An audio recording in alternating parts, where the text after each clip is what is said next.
Madame, monsieur, bonsoir. L'inquiétude est publiquement exprimée par le président du groupement interpatronal du Cameroun, le GICAM, Célestin Tawamba, dans un communiqué, constate que la rareté des devises est d'une ampleur sans précédent. Elle se traduit au sein des entreprises locales par un ralentissement considérable des opérations d'importation d'intrants, produits et équipements de production, ainsi que de maintenance de l'outil de production. Selon le GICAM, si rien n'est fait dans l'urgence, la pénurie des devises au Cameroun et dans l'ensemble de la zone CEMAC pourrait contraindre les entreprises à suspendre, voire cesser leurs activités du fait d'une perte de confiance dans des relations distendues avec leurs fournisseurs et partenaires extérieurs. Ce soir, nous allons essayer de décrypter cette actualité et évaluer les conséquences qui pourraient évidemment en découler. Plus généralement, nous parlons également de la situation économique du Cameroun, de la CEMAC et de la zone franc au regard de la problématique autour du franc CFA. Le professeur Eddy Momongori-Georges est enseignant d'université, ici et ailleurs, hors du Cameroun, et promoteur du cabinet d'intelligence économique et de planification stratégique, le CAM-City.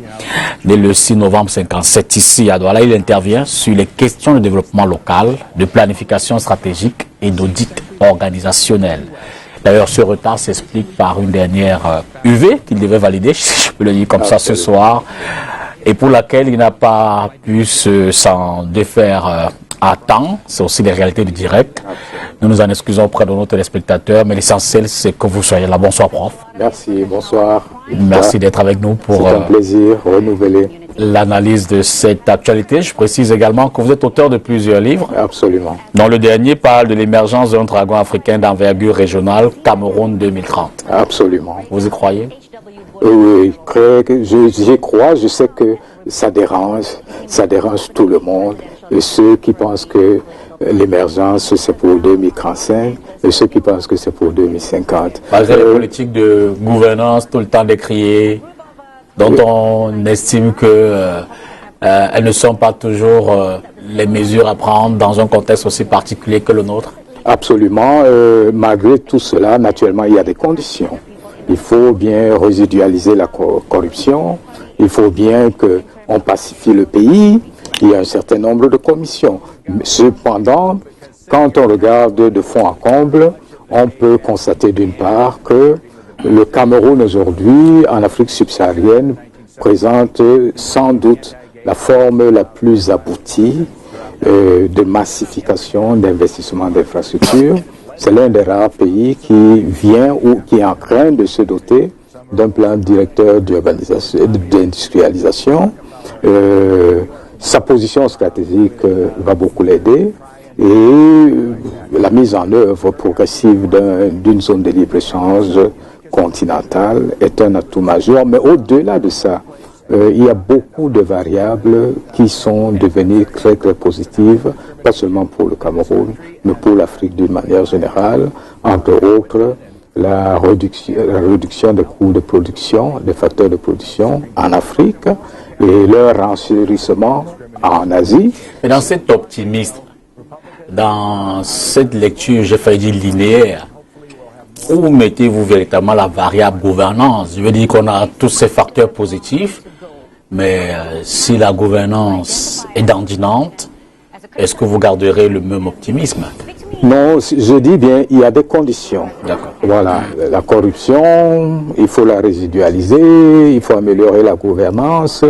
Mais en fait, peut-être parce que je suis d'un naturel optimiste, je pense que véritablement, c'est quelque chose de pas très correct d'envisager, pour moi, l'émergence en 2035. Je sais qu'on n'a pas tenu compte de beaucoup de paramètres. Okay. Et moi, je présente dans cet ouvrage un nouveau modèle de croissance qui pourrait aider le Cameroun à arriver beaucoup plus tôt à ce point terminal, parce qu'il a déjà fait du chemin, contrairement à ce que les gens disent, parce qu'il ne faut pas toujours jeter le bébé avec l'eau du bain. Il y a eu beaucoup de mauvaises choses qui sont faites et qui continuent à être faites, mais je continue à dire que il y a 30 ans, si on avait dit à quelqu'un la Chine serait première puissance mondiale, ferait jeu égal en termes de PIB global avec les États-Unis, on aurait ri devant moi. Il y a 20 ans, si quelqu'un avait dit l'Éthiopie ou le Rwanda seront au devant de la croissance sur une durée énorme, les gens auraient également ri. En fait, en matière économique, les réformes sont importantes, mais c'est surtout aussi le contexte global.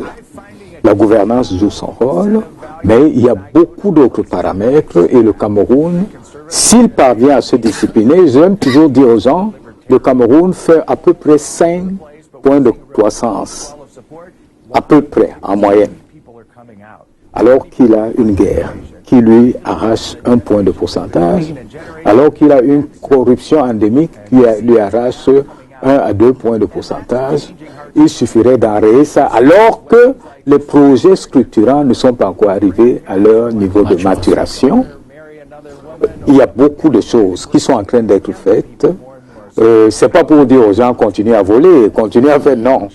Mais il faut être réaliste. Nous regardons les statistiques, nous voyons ce que font les autres pays et ce que fait le Cameroun. Il y a un lien fort et significatif entre les actifs infrastructurels et la croissance économique. Une fois que vous vous lancez dans le jeu de renforcer vos infrastructures, vous êtes sûr, au bout du compte, enfin, il y a 1001 études empiriques qui le confirment depuis les années 80. Et je pense qu'on est sur une bonne voie, surtout parce que malheureusement, on ne communique pas beaucoup là-dessus, mais on est en train de rationaliser la structuration de notre économie à travers ce plan directeur d'industrialisation. Parce qu'en fait, le vrai problème, et là je viens à votre problème, de la monnaie, de la crise de devises, vient du fait que nous consommons en effet ce que nous ne produisons pas. On y est donc. Je suggère que les autres questions qu'on aborde peut-être après, celles de l'actualité, notamment les questions relatives à l'émergence. Alors, pour faire simple déjà, hein, évidemment, pour la meilleure compréhension de nos téléspectateurs, commençons peut-être par les notions simples. Déjà, c'est quoi la devise? À quoi sert-elle? Comment s'en sert-on dans les échanges commerciaux avec l'étranger? Bref. Oui, la devise, c'est un instrument de change. On pourrait dire une monnaie, mais qui intervient dans des opérations outre frontières, donc sur les marchés internationaux. En clair, le CFA n'est pas une devise. Le CFA est une monnaie locale qui ne peut jamais être servie d'instrument de change ou d'instruments de transaction à l'international. Pour le cas du Cameroun et des pays de la zone CFA, il faut s'appuyer naturellement sur l'euro, qui est notre devise mère. Naturellement, il y a des problèmes avec l'euro, parce que l'euro, c'est une monnaie forte, et une monnaie forte qui est utilisée par des économies faibles. Ça représente toujours une perte de compétitivité sur les marchés extérieurs. Et surtout que la fixité du taux de change entre le CFA et l'euro ne permet pas de tirer profit de la compétitivité des économies. Parce qu'en fait, autant ce lien est fixe, autant les termes d'échange sont en train de varier constamment. Cela veut dire que aussitôt que l'euro devient très fort, nous nous perdons en termes de compétitivité. C'est pour cela que ce problème, il faut vraiment y réfléchir. D'autant plus que la balance commerciale est déficitaire, c'est-à-dire que nous importons plus que nous en exportons. Oui, nous importons plus que nous exportons et nous exportons ce qui n'est pas transformé, des produits à faible valeur ajoutée, en fait les produits bruts. Nous n'exportons pas des services à haut contenu d'intelligence jusqu'ici, mais même comme aujourd'hui on a quelques outils, les cardiopaques, les ceci et cela, qui vont se mettre en place, mais ça c'est des outils qui devraient nous permettre d'aller vers l'avant. Donc en clair, il ne s'agit pas seulement d'exporter. il faut exporter ce qui vous rapporte de l'argent. Il faut, à un moment donné, s'imaginer que le Cameroun puisse, un de ces jours, peut-être autour de 2028, je prends une date comme ça, parce que pour moi, le déclenchement de tout ce truc pourrait se faire entre 2021 et 2022, lorsque, en fait, les barrages seront mis en service et que les centrales thermiques seront mises au rebut, ce qui permettrait, logiquement, au Cameroun d'économiser chaque semaine 1 milliard de francs, parce qu'en fait, on le dit pas assez, mais les centrales thermiques, ça coûte 4-5 fois l'hydroélectricité en termes de coût. Donc, renforcer les capacités énergétiques, c'est bien pour améliorer la performance des entreprises, etc., etc. Mais c'est surtout également bien pour renflouer les fonds de l'État. Encore que là... Vous dites des économies d'1 milliard par semaine? Par semaine, 1 milliard par semaine. Je n'ai pas dit par mois. 1 milliard. 52 milliards au bout de l'année. Au bout... Oui, c'est ce que ça veut dire. Et là, c'est dans le cas où on ne vend pas. Absolument. Où on ne fait que mettre les centrales thermiques au rebut, qui nous coûtent énormément cher. Et lorsque le barrage de Nachtigal sera mis en place, ça va aller plus loin encore. Et puis, en fait, vendre de l'énergie, la forte hydrographie du Cameroun est une richesse incommensurable. Et la position stratégique du Cameroun, c'est ça qui fait en fait la différence avec tous les autres pays, pas du continent, mais du monde. C'est le seul pays qui soit innervé, on ne le dit pas souvent assez, par 4 grands corridors de transit. Ça veut dire que c'est le point de jonction naturel entre l'Afrique centrale, l'Afrique occidentale et l'Afrique sahélienne. Ça veut dire quoi? Ça veut dire qu'aussitôt que la zone de libre-échange continentale est mise en place, le premier bénéficiaire, c'est celui par qui transite l'essentiel du trafic, que ce soit le trafic routier, le trafic ferroviaire, les pipelines, etc., etc. Autre facteur fortement accélérateur de croissance, l'intime proximité avec des gigamarchés comme le Nigeria et la RDC, et la disposition des ports, et le deuxième est en train d'être mis en place. Vous êtes sans ignorer que les ports nigérians, que ce soit Port Harcourt, que ce soit Lagos Apapa ou Calabar, sont permanemment congestionnés. Aujourd'hui, le Nigeria est en train de construire 3 ports, Ibaka, Badagry et Lekki. Mais jusque-là, ils auront un trafic conteneurisé multiplié par 4 d'ici 2030. Ça veut dire quoi? Ça veut dire que le port de Limbe devrait être un outil, heureusement on est en train de commencer ce travail, c'est un outil qui devrait apporter beaucoup de facilité au Cameroun. Aujourd'hui, il se sert surtout de Cotonou, Nigeria, le Cotonou et Lomé et un peu d'Abidjan pour faire le transit. Mais tous ces ports n'ont pas des profondeurs suffisantes ni les liaisons terrestres efficaces. Ça veut dire en clair que et le Nigeria et le Niger, qui croient également vite en termes démographiques, et d'autres pays de la zone sahélienne pourront certainement utiliser essentiellement ce port dans Autrement dit, pour plus d'efficacité, on aurait dû commencer par le port de Limbe et peut-être pas celui de Kribi. Oui, ça c'est ce que moi j'ai toujours dit. Pourquoi? Parce que le port de Kribi, pour le mettre en route, c'est $1 milliard. Le port de Limbe, de Limbe, c'est $1 milliard. Le port de Kribi, c'est $10 milliards. Et le terminé réclamerait une vingtaine d'années parce qu'il y a beaucoup de terminaux en fait, à mettre en route. Et en fait, ce port, il faut le voir beaucoup plus dans l'avenir. Par contre, le port de Limbe, les profondeurs sont là. Il faut juste faire un tout petit travail qui, je le dis, $1 milliard. Donc, c'est pas quelque chose de costaud. Et aussitôt, vous avez des rentrées d'argent énorme. Donc, et au niveau de vos connaissances, en ce moment, où en est-on avec la construction de ce port? Non, je crois que les études de faisabilité sont terminées. Je crois que les premiers coups de pioche devraient être lancés dans les mois qui vont venir. Je pense qu'aujourd'hui, les pouvoirs publics ont également vu l'intérêt, parce qu'en fait, c'est un bien public régional, en fait. C'est un outil qui permet le renforcement des liens avec ce gigamarché qu'est le Nigeria. Le Nigeria, c'est un pays où on peut faire beaucoup de choses. Et selon les prévisions, combien de temps devraient durer éventuellement les travaux de ce port? Si tout est fait dans les normes? Si tout est fait dans les normes, je crois que c'est 3 ans. D'accord. Je crois que c'est 3 ans. Alors, pour revenir aux devises, comment se manifeste la rareté? La rareté aujourd'hui, elle est... Enfin, il faut dire qu'il y a beaucoup de gens qui participent à la rareté, à commencer par l'État.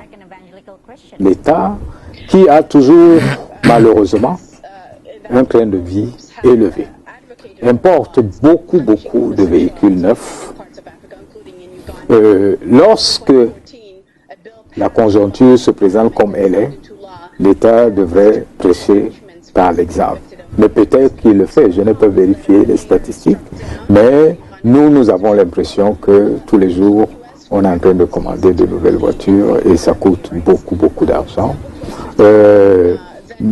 Donc, il y a l'État, mais il y a également ces entreprises qui se plaignent. Secteur privé. Le secteur privé. Parce qu'en fait, quand vous allez regarder dans les comptes de la Banque de règlement, des règlements internationaux, vous allez constater que les résidents de la seule zone CEMAC détiennent des devises hors du pays de l'ordre de 5 milliards d'euros. Donc pratiquement la moitié du budget du Cameroun est quelque part là-bas. Et quand vous allez regarder dans les opérations au quotidien, vous constaterez qu'il y a des entreprises qui passent des commandes, on met des devises à leur disposition et ils ne réalisent pas la commande. Ils gardent ça par devers eux. Et il y en a d'autres qui passent des commandes qui sont parfois 5 fois, 6 fois leur chiffre d'affaires. Je les comprends. Nous savons tous que dès qu'une zone de libre-échange se met en place, c'est le premier et la toute première étape d'une intégration régionale. La deuxième étape, c'est la zone c'est l'union douanière avec un tarif extérieur commun. Le Cameroun, lui, n'est pas encore dans la zone de libre-échange. Non, on a ratifié. Il n'y a que le Nigeria qui traîne encore à le faire. Je pense qu'aux dernières nouvelles, hier ou avant-hier, j'ai appris le Nigeria. Il va également le faire. Je le dis sous réserve. Non, il va le faire. Donc, cette zone de libre-échange, c'est la première étape qui décrit les frontières entre les pays. Maintenant, dès qu'on l'a fait, il faut encercler tout le marché et créer donc une union douanière avec un tarif extérieur commun. Mais avant d'y arriver, on est déjà dans la logique d'une union monétaire et d'un marché commun. Et l'union monétaire, ça veut dire la mise en place progressive d'une monnaie, soit continentale, soit par étape, monnaie sous-régionale. Et là-dessus, la zone Afrique de l'Ouest a dévancé l'Afrique centrale, puisqu'on parle d'une monnaie unique pour 2020, les cours. Oui, on en parle. J'espère que ça va venir. J'espère que ça va venir, c'est extrêmement important. Mais je voulais dire ceci, des entreprises et les non-entreprises, d'autres résidents, ils spéculent en fait. Un des problèmes essentiels aujourd'hui, c'est qu'en fait, il faut le dire, dans 4 pays de la zone CEMAC, le Fonds monétaire a remis les économies à flot. Parallèlement, le cours du baril a monté et toutes ces économies dépendent essentiellement du pétrole. Et 4 pays, c'est le Cameroun, le Congo, le Tchad et le Gabon. Non, le Congo n'est pas là, la Guinée équatoriale. Guinée équatoriale. Et parmi ces différents pays, 3 ont vu leur production augmenter. Ça veut dire quoi? Ça veut dire que le taux de couverture des importations, qui en 2013 était de 18 milliards d'euros, et qui, après le retournement de tendance au niveau des coûts des matières premières et du pétrole surtout, est tombé à 4 milliards d'euros en 2016. En 2016. En 3 ans seulement. En 3 ans seulement. Donc, à un moment donné, en 2017, on a frôlé une situation incroyable où on était à 2, on était en situation de paix, on était à pratiquement 2 mois de couverture des importations. Mais entre-temps... Ce qui a fait courir la rumeur sur la dévaluation, le FMI ici en catastrophe. Parce que le FMI n'est pas une institution qui joue franc jeu avec nous. J'aime le dire comme ça, parce que le FMI sait que il y a un assureur, il y a quelqu'un qui assure les pays de la zone franc. C'est la France et derrière la France, toute l'Europe. Et c'est une assurance tout risque, parce que la garantie est illimitée. Il n'y a pas de raison qu'on dépose par devers la France, 14 pays déposent 50% de leurs réserves de devises, et qu'au moment où ils sont en difficulté, sans avoir jamais demandé qu'il y ait des audits des dépôts qui sont faits, sur les dépôts qui sont faits, au moment où ces pays sont en difficulté, le FMI sort pour dévaluer. La France lui dit va dévaluer, alors que la France, mais je la comprends, mais en fait, d'après les dispositions réglementaires qui ont été signées par les différents partis, la France a pour devoir, lorsque ça ne va pas, de chercher ailleurs, de chercher où elle peut pour que le mécanisme continue à fonctionner. Mais pourquoi doit-on la comprendre comme vous le faites si elle non, je la comprends. Non, je comprends. Juste un jeu d'intérêt au profit de la France au détriment de nos pays, de nos économies. Non, je veux dire que je comprends que la France est en train de perdre sa posture. La France est partie de 4e puissance aujourd'hui à, je crois, 7e ou 8e puissance. Et tout laisse croire que en 2030, tous les prévisionnistes le disent, elle sera, s'il y a encore le lien CFA, elle pourrait être la 11e ou la 12e puissance mondiale. Donc, en fait, elle est en train de perdre du chemin. C'est pour ça que je dis que je la comprends. Je comprends également tous ces pays occidentaux, parce qu'en fait, ce qu'on ne dit pas souvent aux Africains, et c'est ce que je dis dans cet ouvrage également, c'est qu'il y a une décomposition et recomposition en profondeur des rapports de force traditionnels. Aujourd'hui, en termes de PIB, la Chine fait jeu égal en termes de PIB global avec les États-Unis. Mais souvenez-vous, en 1990, il y a 30 ans pratiquement, la Chine pesait à peu près 1% du PIB mondial. Et à ce moment, les États-Unis pesaient 22%. Aujourd'hui, ils font un jeu égal.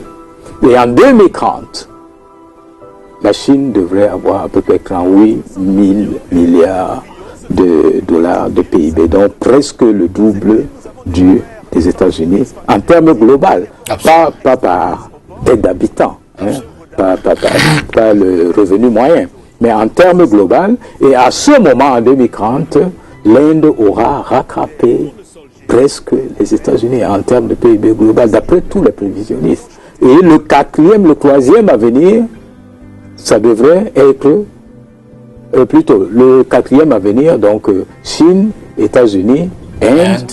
Le 4e à venir risque de ne même pas être le Japon, mais plutôt quelqu'un qui vient toujours du Sud, l'Indonésie. Donc il pourrait faire jeu égal. Ensuite devrait arriver la Russie, l'Allemagne et le Brésil, le Mexique. Ensuite, le Royaume-Uni. Bon, en fait, je crois que ce jeu, on ne peut pas le changer. Ces statistiques, tous les grands cabinets, que ce soit Pricewaterhouse, que ce soit Ernst & Young, etc., tout le monde converge à dire que, voilà, sur les 5 grandes puissances qui vont dominer le monde, 4 seront de l'Asie. Ça veut dire qu'il y a un basculement du centre de gravité de l'économie mondiale vers la zone Asie. Ça veut également dire que les pays comme nous, qui sont fortement connectés à ces pays, vont tirer profit de cela. Parce qu'en fait, l'Afrique, ce n'est pas un hasard si la Chine investit au Cameroun, si elle investit en Afrique.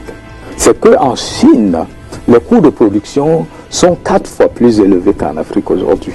Donc ce qui s'est passé il y a 40 ans, lorsque le Japon, au plus haut de sa croissance, est devenu un pays coûteux, très coûteux pour investir, et où les Japonais ont décidé de faire des délocalisations massives vers des économies voisines. Je vous disais que c'est parfois un fait de hasard, parfois c'est le contexte. Les dragons ne sont pas nés parce qu'ils ont fait des réformes. Ni Singapour, ni Hong Kong, ni la Corée, ni le Taïwan. Ce sont les délocalisations des industries américaines. Ce sont les capacités de production qui ont été délocalisées massivement dans des pays qui avaient des taux plutôt, enfin, des salaires suffisamment bas. Et pendant que ce jeu se fait, que les dragons, c'est pour cela qu'on les appelle les dragons, parce qu'en fait, c'est le seul pays dans les années 80 qui vont impulser une croissance dans le sud supérieure à 5%. Parce qu'en fait, nous, économistes, nous appelons les années 80 et même les années 90 les décennies perdues pour le monde en développement. En fait, en moyenne, les économies n'ont pas fait dans le sud en moyenne plus d'1% dans cette zone. Seuls ceux-là ont pu réaliser ce score parce que les capacités de production, l'innovation est entrée chez eux, parce que c'est l'innovation qui est la force puissante derrière la croissance. Et pendant que ce jeu se faisait, Deng Xiaoping est au pouvoir en Chine. Il voit ce jeu. Il est rentré d'ailleurs célèbre dans l'histoire avec sa boutade, disant entre autres, si un chat peut attraper les souris, qu'il soit blanc, qu'il soit bleu, qu'il soit gris, s'il attrape les souris, il faut le prendre. Il voulait dire, si en ouvrant notre marché à l'Occident, parce que le marché sous Mao était fermé. Donc Deng Xiaoping a vu la chose venir, il a dit, ben, écoutez, moi j'ai tout un stock d'infrastructures. J'ai de l'énergie, j'ai des ports, j'ai ceci, j'ai des routes, et surtout j'ai déjà fait ma révolution verte, dont tout le monde peut se nourrir à satiété, et pendant très longtemps, et dont je peux autoriser des coûts salariaux suffisamment bas pour que la dynamique de transformation structurelle dans mon pays s'étende sur la durée. Et il a eu raison. Parce qu'en l'espace de 3 décennies, il faut le répéter, il faut le dire et le souligner, en 3 décennies, le revenu moyen de la Chine, du chinois, a été multiplié par 25. Et il faut toujours regarder ça en termes comparatifs. En 2 siècles, les pays les plus avancés du Nord, je pense aux États-Unis et surtout à l'Allemagne et la Suisse, c'est les plus avancés, ont multiplié en 2 siècles, de 1820 à 2020, qui arrive demain, leur revenu par tête, non pas par 20, je dis en 2 siècles, mais par 10. La Chine a fait, ça c'est jamais vu dans la longue histoire de l'espèce humaine, multiplier ton PIB par tête d'habitant par 25 en l'espace de 3 décennies, sortir plus de 500 personnes de la pauvreté, ça c'est du jamais vu. Et ils l'ont fait, pas parce qu'ils étaient des pays nécessairement démocratiquement forts, mais surtout parce que les coûts de production, c'est des gens travailleurs et les coûts de production étaient suffisamment bas. Nous sommes dans la même configuration aujourd'hui. C'est devenu très coûteux de produire en Chine et les revendications écologiques sont extrêmes. Aujourd'hui, les jeunes ne veulent plus, ils ne peuvent même plus travailler au même niveau salarial que leurs parents. Pire, la dynamique démographique s'est distendue depuis très longtemps. La Chine, en fait, représentait le tiers de la population mondiale en 1960. Aujourd'hui, elle est le 5e. Ça représente le 5e de la population mondiale. En 2050, ça va représenter le 8e seulement de cette population. Ça veut dire que la dynamique démographique affaiblit et que, en fait, les délocalisations, en fait, l'ouverture de la Chine, son investissement vers les pays africains, c'est pour préparer cette délocalisation des capacités de production vers la zone Afrique qui devient moins coûteuse.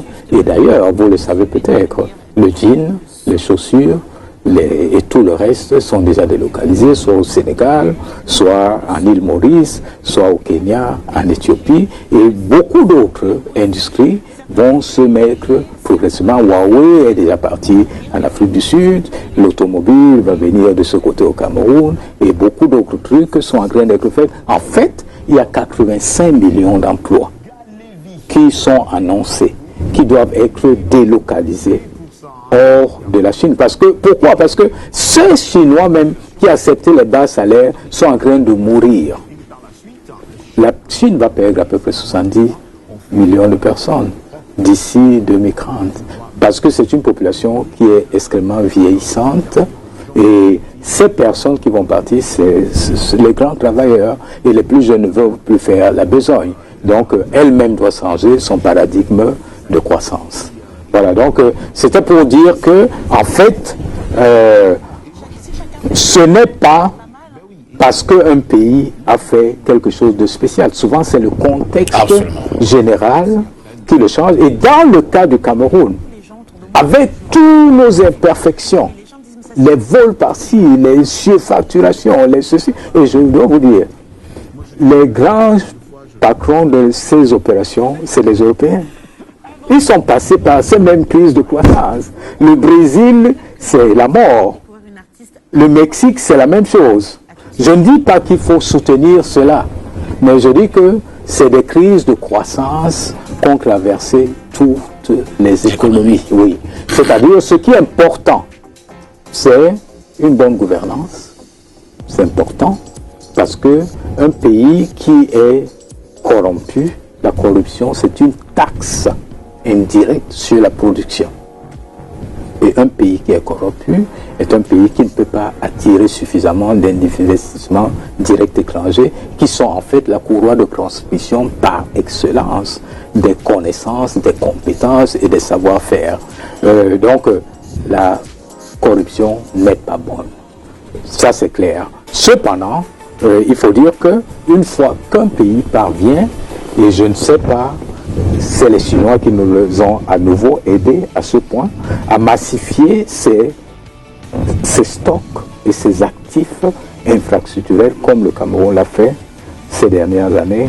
Je crois que même si on ne le reconnaît pas, je crois que c'est une erreur parce que là, un bon travail a été fait.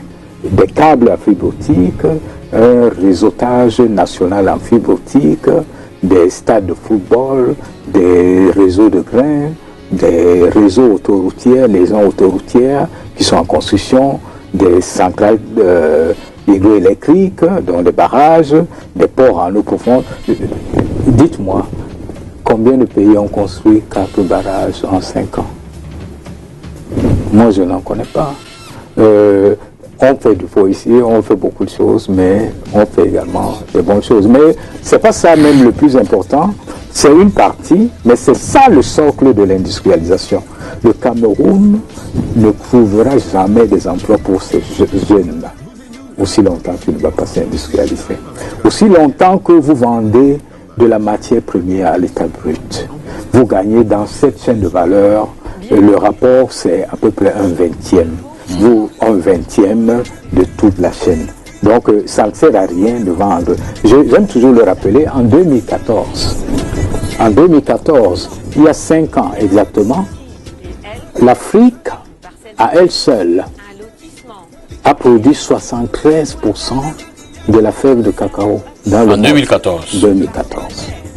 Et toute la filière cacao toute la chaîne de valeur confondue, de la fève, la première transformation, l'industrie chocolatière, l'industrie cosmétique, etc., pharmaceutique, et tout cela a généré en cette année 2014 à peu près 110 milliards de dollars. Mais les Africains qui ont apporté 75% de la fève n'ont pas pu tirer 8 milliards. Ça veut dire quoi? Et c'est valable pour le café, pour le pétrole, et pour tout le reste.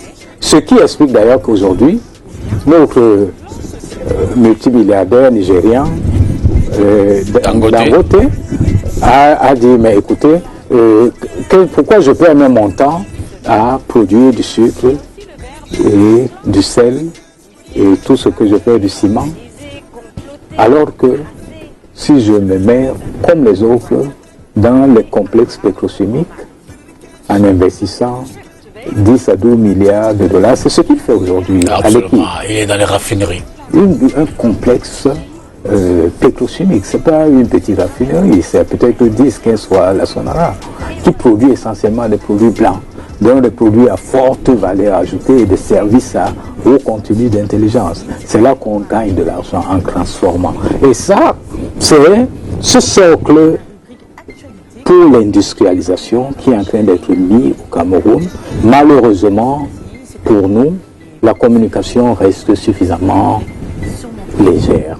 Je crois qu'on doit dire aux Camerounais, pour que les enfants aient de l'emploi demain, pour que nous ayons des caisses renflouées, il nous faut passer, on le dit souvent, mais il faut marteler.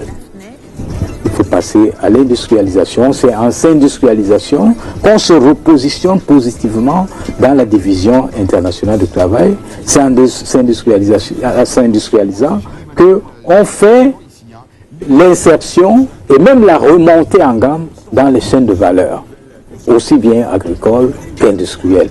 Et c'est là où on gagne de l'argent. Les économies du Nord ne font plus dans la manufacture simple. Et ça, c'est un avantage pour le Cameroun. Aujourd'hui, l'économie numérique est un vecteur qui permet de faire des sauts technologiques extrêmement importants. Et j'aime bien le rappeler, l'économie numérique, aujourd'hui, représente déjà 16% du PIB mondial. Et dans 5 ans, en 2025, ce sera 25% du PIB mondial. Ça veut dire que les gens qui vont s'y mettre vont profiter beaucoup. Elle améliore la gouvernance, elle améliore la gestion budgétaire, elle améliore beaucoup de choses. Heureusement, et là j'aime également le dire, ici au Cameroun, un peu plus qu'ailleurs autour de nous, exception faite peut-être de l'Égypte qui est quand même assez avancée, et dans une certaine mesure l'Éthiopie aussi. Il est quand même l'un des pays qui a également accordé de l'importance, encore qu'il a pu obtenir un câble à fibre optique transoceanique qui en fait est un outil pas seulement de grande capacité, c'est quand même 32 terabits. C'est à peu près 400 fois la puissance installée que nous avons aujourd'hui. Ça veut dire que, en fait, si on active cette histoire, l'Internet peut aller 400 fois plus vite. Mais est-ce qu'on a besoin de ça? Non. On multiplie peut-être par 4 et on vend le reste. Donc c'est encore une source de revenus et un créneau qui permet aux gens d'apprendre vite, d'accélérer le commerce, la vigueur des échanges, c'est ça qui donne la croissance. C'est en échangeant vite qu'on croît vite. La Chine est devenue ce qu'elle est devenue en devenant d'abord première puissance commerciale depuis 2013. Donc la vigueur d'échange, elle est extrêmement importante. Aujourd'hui, on utilise l'espace digital pour vendre, pour commercer, pour marketer, pour faire tout. Et aujourd'hui, le Cameroun également a cet avantage de disposer de beaucoup d'instituts supérieurs, beaucoup d'universités qui ne sont pas mauvais en termes qualitatifs dans la formation.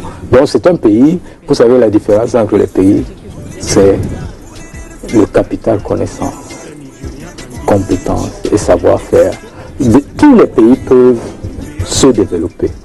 Mais aucun pays ne peut démarrer sans que son capital, aussi bien physique que humain, soit déjà suffisamment important.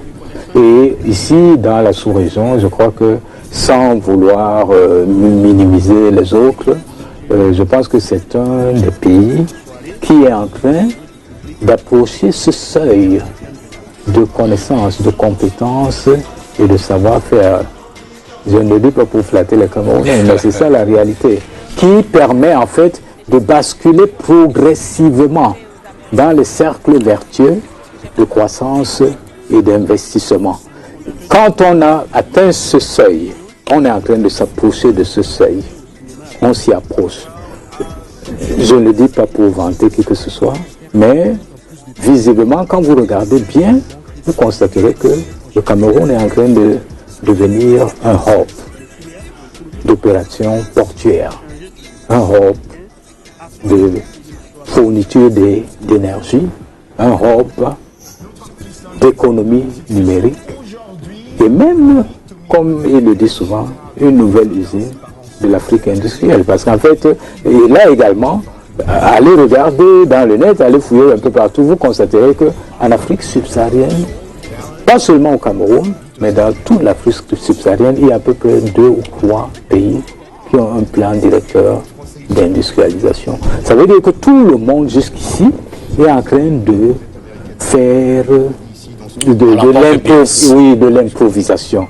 Il faut donner une rationalisation structurelle du tissu économique. Il faut l'organiser. Pour le moment, il est désemboîté, il est extraverti. J'aime toujours dire que nous sommes des grands consommateurs, par exemple, de bière, mais quand on s'imagine que nous importons beaucoup de maïs, alors que nous avons de la terre, nous avons des gens, nous avons de l'eau, nous importons... On comprend mieux la problématique de la devise. De la devise et surtout de l'urgence d'organiser cette industrie. Il faut créer des liaisons intersectorielles, des liaisons interindustrielles. C'est ça qui permet de dégager des effets d'entraînement et des effets boule de neige qui permettent d'accélérer rapidement la croissance. Pour revenir sur la question de la devise, la BEAC a entrepris dans les mesures pour y faire face, de durcir les conditions de transfert des fonds à l'international. Une politique monétaire évidemment restrictive qui se traduit par le difficile accès aux devises auprès des banques. Comment est-ce qu'on peut analyser cette décision, son efficacité, sa pertinence, son opportunité? Non, je pense que c'est une mesure, comme ils le disent eux-mêmes, une mesure conservatoire, mais véritablement pour renflouer les devises. Ça ne se fera pas en un jour. Il faut diversifier l'économie, l'industrialiser, comme on l'a dit tantôt. Cependant, je pense qu'à court terme ou à moyen terme, on peut imaginer également tout simplement relancer les productions, pacifier d'abord le pays. Parce que finir ces guerres. Oui, parce qu'en fait, l'acide ici, Pamol, produisent beaucoup en termes de comme bananes, palmiers à huile, qu'est-ce qu'il y a d'autre, EVA, etc., etc. Et il y a beaucoup de cacao qui vient de cette zone, beaucoup de bois également, qui aujourd'hui rapportent des devises, mais qui aujourd'hui ne peuvent pas rapporter des devises. Quand vous traversez la ville de Douala pour Limbé, vous aurez vos yeux seulement pour pleurer. Tous les palmeraies sont sèches. C'est des devises qu'on est en train de perdre. Quand un pays ancre dans des logiques de guerre, d'usure, comme c'est le cas aujourd'hui, pour nous, économistes, nous savons que vous perdez d'office 1 à 2 points de pourcentage de croissance. Parce que toute guerre entraîne une dévalorisation du capital physique, du capital humain, à travers les déplacements de population, les morts, la cessation d'activité, les handicaps physiques, mais surtout également du capital social, qui est en fait le fonds de confiance que se font les populations. C'est pour cela qu'il est important de trouver tous les moyens pour pacifier le pays. Il faut vraiment le pacifier. Donc, Pour répondre toujours à votre question, vous demandiez ce que je pense de... Vous disiez, la mesure de la BEAC. De la BEAC. Donc, cette pacification est une bonne mesure. On perd beaucoup d'argent, vous le savez, mieux que moi, puisque vous lisez les rapports de la CONAC plus souvent que moi. Vous savez que nous pesons, il y a un manque à gagner de près de 1500 milliards dans les caisses de l'État. Je pense que la corruption est une histoire, comme je le disais tantôt, qu'il faut vraiment combattre. Malheureusement, jusqu'ici, on a combattu la corruption dans sa forme centralisée, pas dans sa forme décentralisée.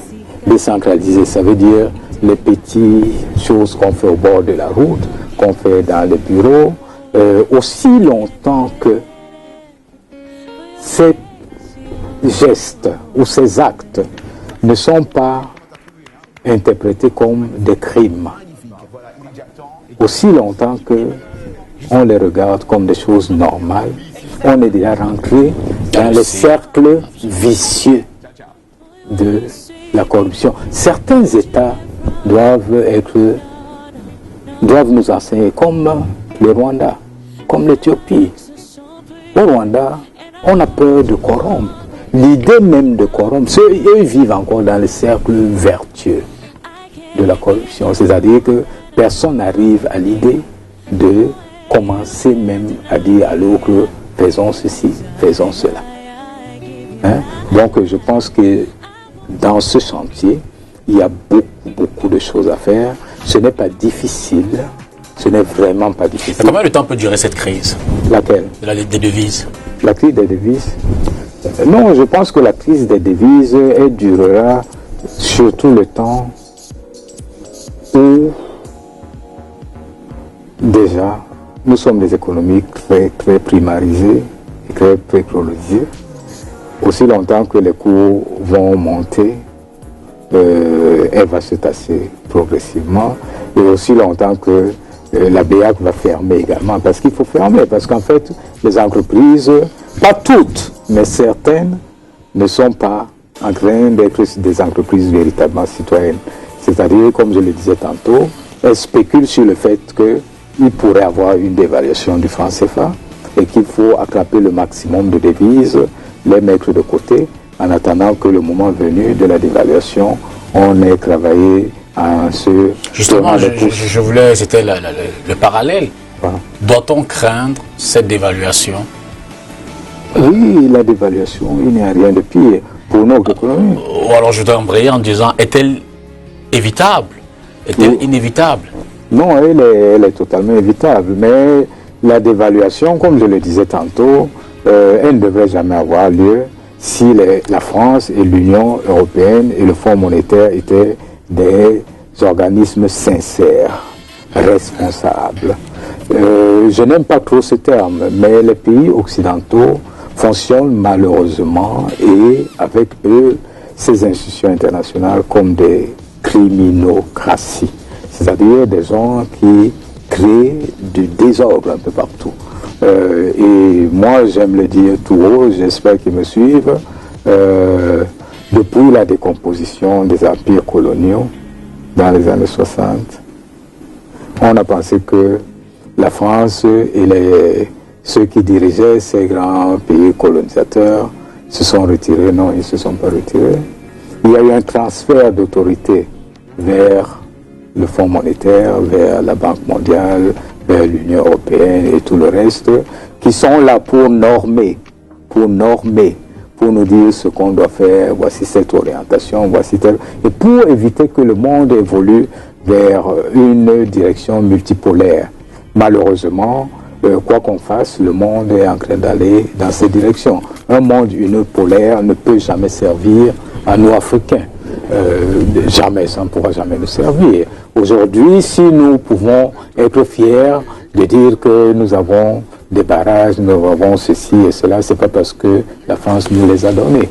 C'est parce que la Chine a pensé qu'elle peut, sans nous avoir colonisés, nous apporter de l'aide un port en eau profonde, des câbles fibre-optiques, des centrales hydroélectriques, etc. De façon claire, pensez-vous qu'on va vers la dévaluation du franc CFA? Non, non, pas tout de suite. On n'y va pas. Je crois qu'il n'y aura d'ailleurs pas de dévaluation parce qu'en fait, la vérité est aussi que on va beaucoup plus vers la sortie de la zone franc. C'est ça plutôt la vérité. C'est-à-dire que il faut comprendre, le jeu est très subtil. Il y a 2 ans, le Nigeria et le Ghana se sont levés pour dire, nous, dans la zone CEDEAO, nous voulons avoir une monnaie commune. Et cette monnaie ne doit jamais transiter par le trésor public de quelqu'un. Ça doit être notre monnaie à nous. Ce n'est pas un pays francophone, parce qu'en fait, les chefs d'État francophones, ils ont peur. Non, pas le même engouement. Bon, voilà. Ils n'ont pas le même. Voilà. Parce qu'on peut se faire taper au bout des doigts. Donc le Nigeria a vu qu'il doit le faire, le Ghana également, et je crois que on va certainement y arriver. Pourquoi est-ce qu'on va y arriver? Aussi parce que les volumes d'échanges avec la zone chinoise sont en train d'exploser. Donc de manière naturelle, nos pays devront constituer des monnaies à partir d'un panier de devises. Pas seulement le dollar, pas seulement l'euro, certainement le yuan là-dedans. Et donc, je pense qu'on est parti dans une direction que nous connaissons tous. À mon avis, la dévaluation peut arriver s'il y a encore un grand retournement de tendance au niveau des cours des matières premières. Mais l'histoire nous dit que les cours des matières premières évoluent par cycle. Le cycle de 3 à 7 ans, quand on observe sur 100 ans. C'est-à-dire, comme c'est en train de partir en hauteur, ça va rester. D'ailleurs, les prévisionnistes n'avaient pas attendu que ce soit en 2019. Nous tous, on disait, c'est en 2021 que ça va remonter. Donc, ça va remonter, ça va continuer à monter pendant quelque temps, favorisé aussi, comme je le disais tantôt, par le fait que les coûts des matières premières, les coûts des facteurs de production sont redevenus favorables à l'Afrique. Donc, forcément, l'Afrique, avec l'ouverture, ça fait 100 milliards de dollars, dès que vous ouvrez vos frontières. Le commerce intra-africain va générer 100 milliards de dollars, comme ça, annuellement. Donc, c'est quand même un marché, c'est un portefeuille collectif de 3 trillions de dollars. C'est pas peu de choses. Donc, je pense que, à mon avis, même si l'Afrique a encore beaucoup de problèmes, je crois qu'elle est en train d'aller dans une direction qui permettra à chaque État, mais surtout aux États qui ont pris des dispositions pour s'industrialiser, parce qu'en fait, malheureusement, c'est eux qui vont profiter de tout, comme le Nigeria, comme l'Égypte.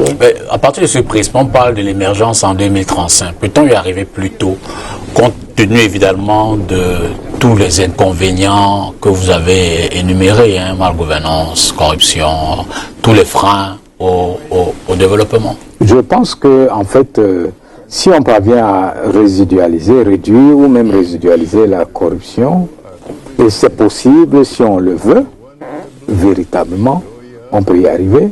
Si on parvient à pacifier le pays, un retour à la paix, à la sécurité, même si ce n'est pas total, mais à un niveau acceptable, de manière à ce que les activités économiques reprennent partout. Donc, j'ai appris qu'un dialogue est lancé. J'espère qu'il sera fécond, qu'il sera profond et fécond. Si on parvient, parce qu'il y a beaucoup d'autres éléments qui nous arrachent des points de pourcentage de croissance. Je regarde seulement notre ville que j'aime bien ici.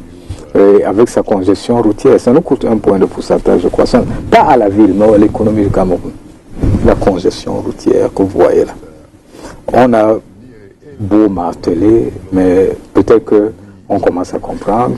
Nous, habitants de Douala, nous savons tout le bien que le deuxième pont nous a fait, avec la pénétrante structurante, qui est les 2 pénétrantes, mais nous avons toujours crié, enfin moi particulièrement, qu'il faudrait juste poser 2, 3 petits échangeurs dans la ville, 5 toboggans, et ensuite on a une vigueur des échanges qui améliore la croissance. Parce que nous, en économie, nous disons la distance économique, une fois qu'elle est doublée, la productivité totale des facteurs, c'est les études empiriques qui le disent, est réduite aussitôt par 30 à 35% et les bénéfices des entreprises par 15%.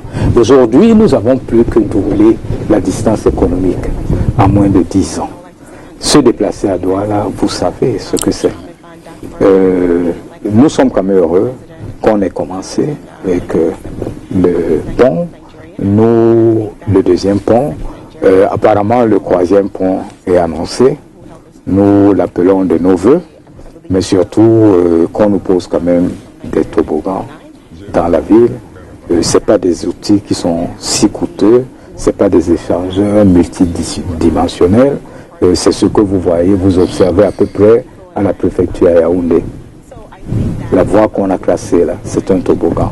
On peut en multiplier beaucoup ici, revoir le plan de circulation de la ville, aménager des zones piétonnes, etc., etc. Il y a un certain nombre de mesures qu'il faut prendre et qui rapidement permettront aux entreprises d'être plus productives, aux employés d'être plus productifs, d'arriver à l'heure au travail, au transport, au coût de transport de baisser.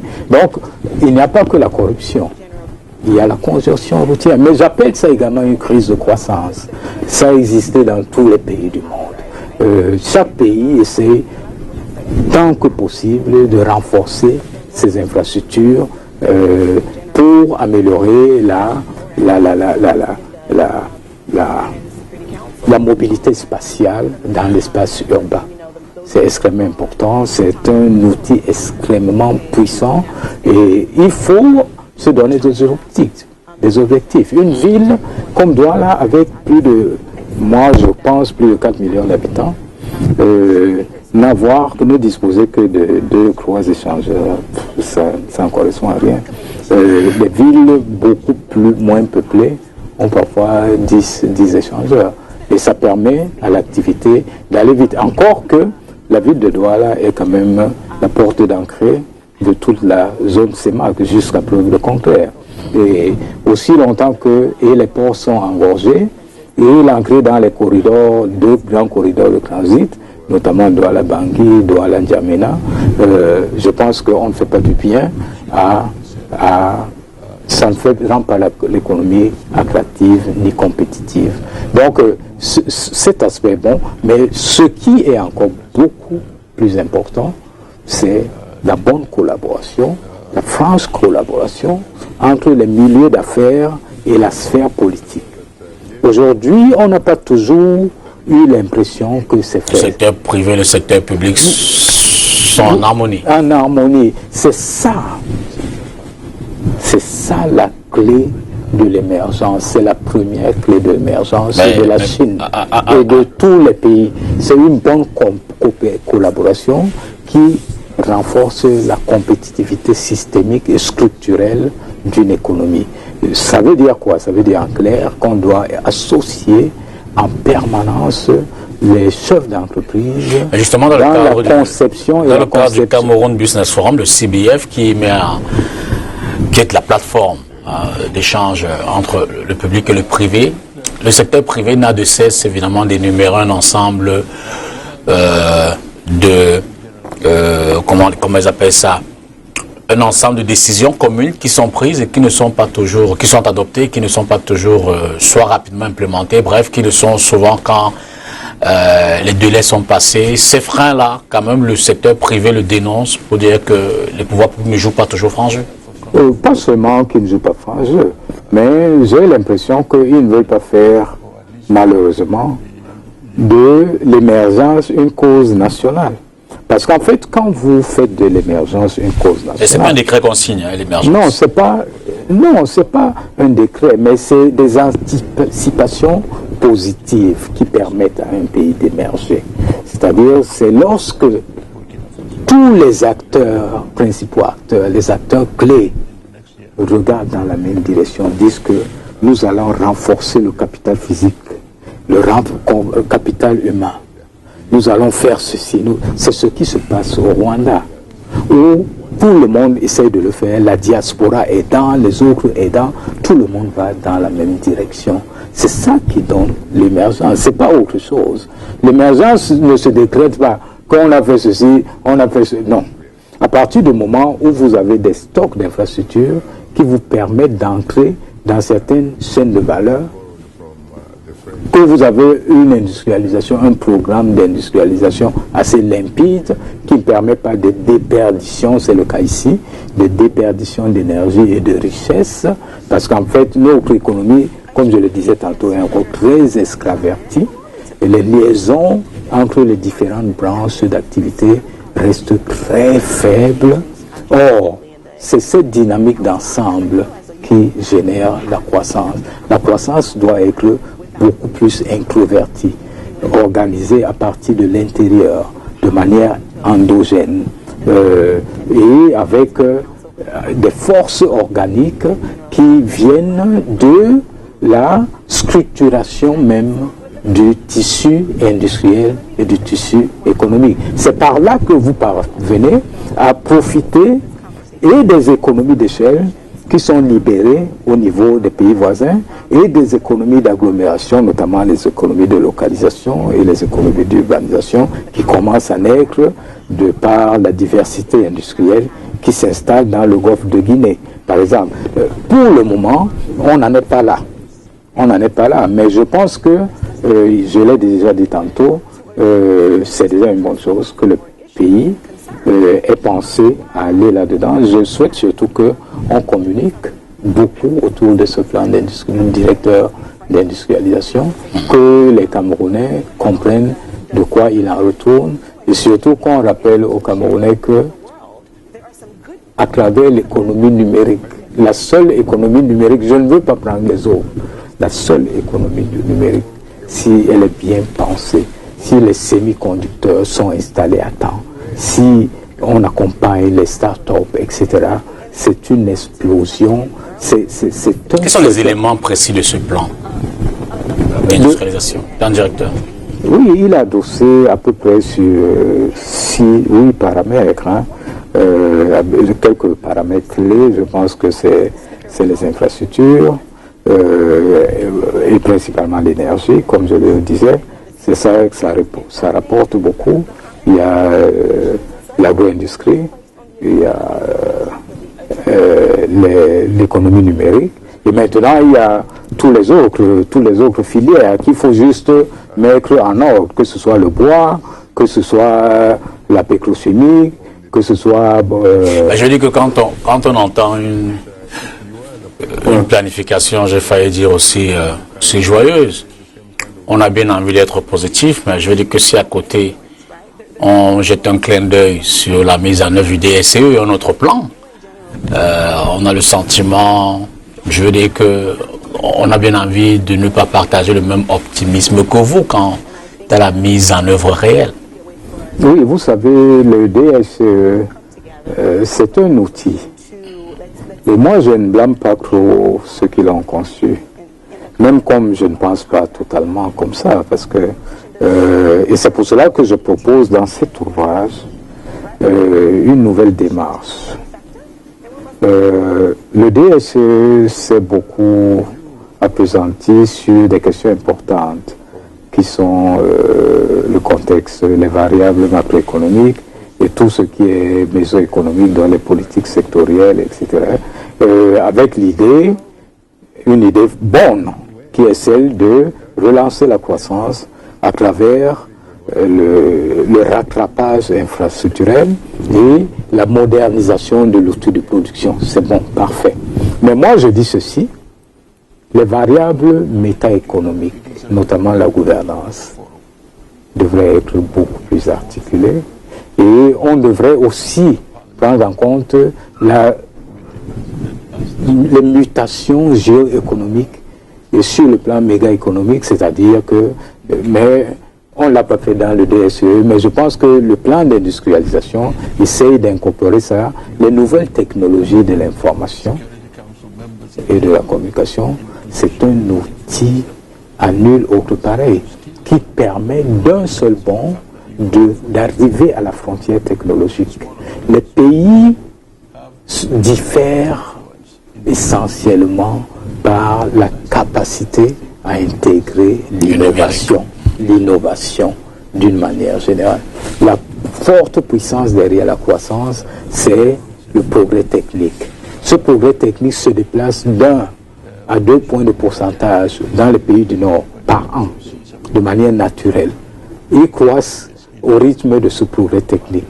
Tout pays qui intègre le progrès technique, comme les dragons l'ont fait, démarre. Et nous pouvons aller plus vite, parce que nous avons des populations jeunes. Nous avons des marchés parfois immenses, et qui croissent, et les villes qui sont en pleine transformation, et surtout les populations jeunes, donc qui consomment. Les populations vieilles ne consomment pas. La croissance, j'aime souvent le dire, au Japon, le Japon a fait 0,7% de croissance il y a 2 ans. 0,7% de croissance il y a 2 ans. C'était de venir voir. Ce pays a du mal à atteindre 1% de croissance parce que vieillissant, ne faisant plus des enfants, ayant des indices de fécondité extrêmement bas, en deçà du seuil de renouvellement des populations qui est de 2,1 enfants par ménage, eux ils sont à peu près à 0,7 enfants par ménage, donc ils ne peuvent pas se renouveler et l'économie ne peut pas carburer parce qu'elle ne consomme pas et ils sont un peu fermés. Ils ne permettent pas. Regardez ce qui se passe en Allemagne. Ils laissent entrer d'autres de manière à ce que le marché continue à exploser, à consommer, etc., etc. Ils ont 10 millions de population qui entrent chez eux. Il leur permet de vivre là-bas et la croissance continue son chemin. Donc, nous avons des éléments extrêmement porteurs. Quand vous êtes à proximité d'un marché comme le Nigeria, si on vous dit ce que c'est que le Nigeria en 2050, vous allez fouiller. Le Nigeria, en termes démographiques, lui qui aujourd'hui affiche toujours des indices de fécondité de l'ordre de 6 enfants par ménage jusqu'aujourd'hui, ce Nigeria sera plus peuplé que toute l'Europe réunie en 2050. Et en 2100, d'après toutes les prévisions faites sur la base de statistiques bayésiennes, le Nigeria sera plus peuplé que la Chine dans 80 ans. La Chine pourrait être autour de 900 millions, le Nigeria 1 milliard. Je veux dire ceci, l'Afrique est le gigamarché. Et parce que c'est le gigamarché, ça n'intéresse pas seulement les gens de l'extérieur, mais les pays eux-mêmes peuvent tirer vraiment profit de ce fait. Parce qu'en fait, c'est le marché, c'est l'étendue du marché, la propension à consommer qu'on retrouve dans ce marché, la jeunesse de sa population, l'importance des classes moyennes dans ce marché qui lui permet d'avancer. Donc, moi, je suis de ceux qui disent clairement que je ne suis pas en train de dire que les autres qui pensent que c'est en 2045 ont nécessairement tort. Mais je dis que c'est possible en 2030 d'être émergent. C'est possible. C'est trop possible. Et là, vous avez donné les paramètres. J'ai essayé de développer un modèle de croissance. Je voudrais qu'on termine certainement par là. Il y a quand même des investissements colossaux qu'on est en train d'implémenter et dont on s'interroge sur leur rentabilité et du coup sur l'impact que ça pourrait avoir. S'il y a l'un qui me vient rapidement à l'esprit, les stades. Les stades qu'on est en train de construire. Au départ, c'était pour la CAN de 2019. Bon, elle n'a pas eu lieu, c'est reporté à la CAN. Comment on rentabilise ça? Je veux dire, C'est plus de 2000 milliards pour ceux qui essaient, 1500, 2000 milliards pour ceux qui en parlent. Je n'ai pas les chiffres exacts. Est-ce que ça ne craint pas? Non, sincèrement, je pense que on ne le dit pas souvent assez. L'Afrique n'est mondialisatrice que dans 2 secteurs. Elle n'est pas mondialisatrice. C'est un nain manufacturier, un nain commercial. L'Afrique ne représente que 2% du PIB manufacturier mondial, moins de 3% des échanges. Donc c'est un nain dans la mondialisation en tant qu'entité économique. Cependant, l'Afrique est mondialisatrice dans le sport, dans les arts, dans la musique. Elle est mondialisatrice. Et il est question de travailler cela. Quand on met des terrains de football en place, maintenant, quels sont les contenus locaux qu'on va mettre? C'est de ça qu'il s'agit. Le Brésil est riche à travers le football. Il faut juste organiser. La France tire tellement d'argent, les Européens tirent beaucoup d'argent du football. Le football, c'est une industrie. C'est l'industrie du football. Il y a une industrie de la musique. Quand vous avez des talents, il faut juste les exploiter. Et Dieu seul sait qu'il y en a dans ce pays. Donc moi, je ne pense pas que c'est un investissement à fond perdu. D'une part, une canne génère de la croissance. Parce que pas seulement les stades construits, le transport en profite, les hôtels en profitent. Quand la canne va passer ici, c'est même le déclencheur de tout. En fait, en vérité, ça va apporter au moins 2 points de pourcentage de croissance de manière naturelle. Quand la canne, plutôt la Coupe du Monde, c'est passé en Afrique du Sud, vous savez combien? Absolument, en 2010. C'était 4% qu'ils ont gagné de plus. Chaque canne qui s'organise quelque part relance cette économie. Maintenant, lorsque vous avez des éléments doués comme c'est le Cameroun, maintenant il faut organiser. On est en train de faire du football une activité rentable. C'est pour cela qu'on crée des stades, qu'on passe à une ligue de football professionnel. Il y a d'ailleurs une académie. Une académie pour que, à un moment donné, ça fait partie de l'industrie du divertissement. Que les peuples ou les localités aillent voir leurs meilleurs joueurs, leurs meilleures équipes, et plus une économie voit ses classes moyennes éclore.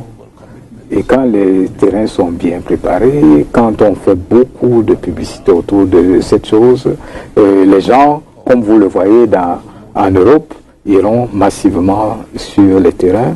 Si l'équipe est performante, si nos équipes seront performantes, pourquoi est-ce qu'on n'aurait pas des coupes d'Afrique beaucoup plus fortes?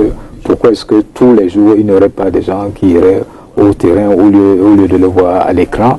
Aujourd'hui, on le regarde à l'écran parce que cette organisation n'est pas encore mise en place. Ça demande beaucoup dans le marketing, ça demande beaucoup dans la communication et ça demande aussi en termes d'appui financier. Mais c'est une industrie à part entière et je crois que nous avons des éléments probants pour dire que nous sommes quand même, c'est des domaines où nous pouvons exceller, comme dans la musique. Hein.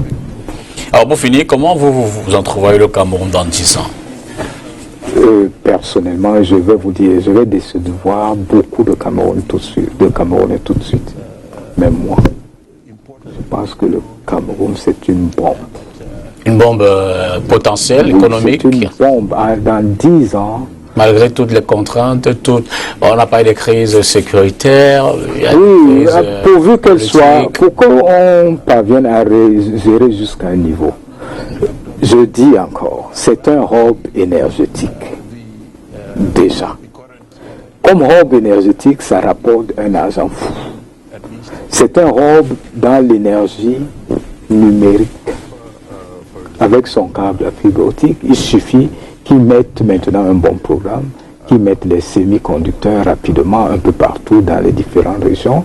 Ensuite, c'est parti. Qu'on mette en place une industrie logicielle. Et en peu de temps, ça devient un Bangalore. Bangalore, l'Inde avance fort, surtout aussi à travers Bangalore, à travers l'industrie logicielle.